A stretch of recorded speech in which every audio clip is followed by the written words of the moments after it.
Magandang araw po. Welcome po sa aking channel, Love9 TV. Padalas sa 10. Meron po ba kayong mga properties na napapabayaan or non-performing assets? Plan nyo ibenta pero wala kayong oras sa pagbibenta nito. Kung ito'y pagkakatiwala nyo po sa amin, tawag lang po kayo sa aking numero. Usap po tayo, gawan ko po ng video for free. Yes, libre po. Wala po kayong babayaran. Tutulungan pa namin kayong mabenta ang inyong property. Kami na po bahala sa marketing, sa boosting or paid ads, even sa tripping. Hindi na po kayo mapapagod sa pag-entertain ng mga buyers. Kami na po bahala sa lahat. Tawag lang po kayo. Nandito po tayo sa boundary ng Tagaytay at Amadeo kung saan meron po tayong bagong video presentation, isang residential property na may total lot area na 614 square meters. Bali, dalawang parsela ng lupa po ito. 307 square meters each. At lahat po yan titulado. Binebenta po ito ni owner as a whole property. Hindi pwedeng isa lang, kundi itong dalawang parsela ng lupa. Patag na patag po siya, kaya usable po lahat. Wala pong masasayang. Sa ngayon po, meron pong mga tanim dito na mais. Yan po, napakataba ng mga tanim. Kaya kung gusto niyo namang small farm lot, pwede na rin po ito para sa inyong retirement. At least less maintenance. Napakatahimik po ng lugar, sariwang hangin, at malamig po ang klima. Mula po sa Barangay Road, ito'y secondary road. Pero napakalapit lang po nito sa highway. Actually, walking distance lang po. Kaya accessible din po ito ng public transportation. Ang property line po ay hanggang dun sa may puno ng nyog. So napakalawak po.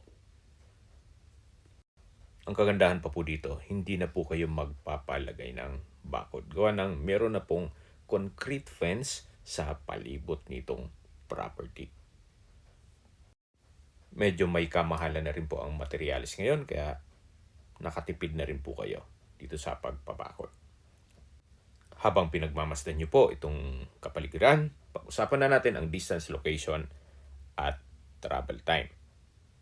Mula po sa highway, ang distance is 400 meters at ang travel time is 20 minutes. Yung pangalan po ng highway ay Crisanto M. de los Reyes.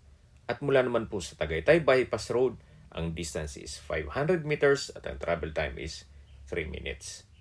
Mula naman po sa Mahogany Beef Market, ang distance is 4.5 kilometers at ang travel time is 9 minutes. Mula naman po sa Tagaytay Rotonda, ang distance is 5 kilometers at ang travel time is 9 minutes. Sa Tagaytay Rotonda po ay kumpleto na rin gaya ng malls, hotels, restaurants, banks, church, schools at hospital. Yan po yung lagi kong binabanggit sa inyo na dapat nyo i-consider sa paghanap ng property yung meron pong malapit na hospital. Hindi ko naman po sinasabing sakitin kayo, yan naman po ay for emergency purpose lang naman.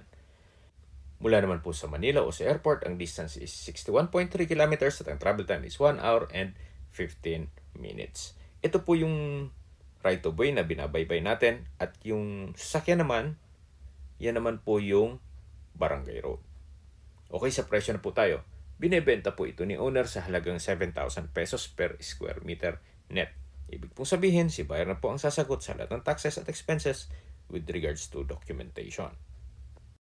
Kung may mga katanungan po kayo or gusto mong paset ng tripping dito sa property ito, tawag lang po kayo sa aking numero. At sa mga kababayan naman natin nasa ibang bansa, meron po akong Telegram sa mga iPhone user man, may iMessage. Meron din pong Imo, Skype, Viber at WhatsApp. Same number lang po, 0917-316-3399. Sa mga nagtatanong naman po ng aming Facebook, meron po kaming Facebook page na Love9 TV at Facebook Reels Video. Meron din pong Instagram at TikTok na Love9 TV. Makisuyo po, paki-like and follow na rin. Meron din po kami ibang YouTube channel na The Love9 TV channel at AC Listings. Sana po naibigyan yung aming video presentation. Paki-like and subscribe na po sa aking channel para ma-update din po kayo sa aking future listings. Kung sakali po hanap nyo yung mas malaking sukat ng lupa, meron din po kami ibang listings na pwede nyong pagpilian. Huwag po kayong mag-atubiling tumawag sa amin, then let us know your budget para malaman namin kung anong property pwede namin i-alok sa inyo. Sa lahat pong viewers, subscriber at nagtiwala po sa amin, salamat po sa suporta. Ingat po kayo lagi at yung pamilya. Maraming Maraming salamat po.